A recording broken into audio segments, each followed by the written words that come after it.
छोटे बच्चों के सर्दी, जुकाम, छींक, खांसी और बुखार सभी के लिए एक औषधि। सीतोपलादी चूर्ण। सीतोपलादी चूर्ण आयुर्वेद का बहुत प्रसिद्ध औषधि है। जब सर्दी, खांसी, बुखार एक साथ ये सब हो जाएं, तो उसके लिए सीतोपलादी चूर्ण प्रयोग करें। मैंने इसे कई लोगों को खांसी में दिया है।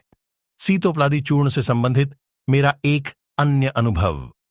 एक बार एक छोटे बच्चे की खांसी ठीक नहीं हो रही थी। अंग्रेजी डॉक्टर की सैकड़ों रूज़ेर की दवा करने के बाद भी।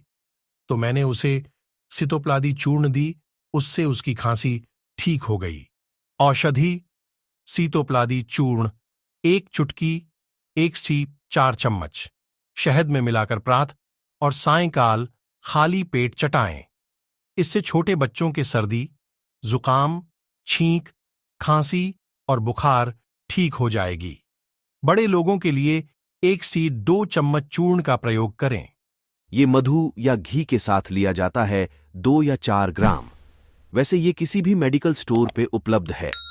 अगर आपने अभी तक हमारा चैनल सब्सक्राइब नहीं किया है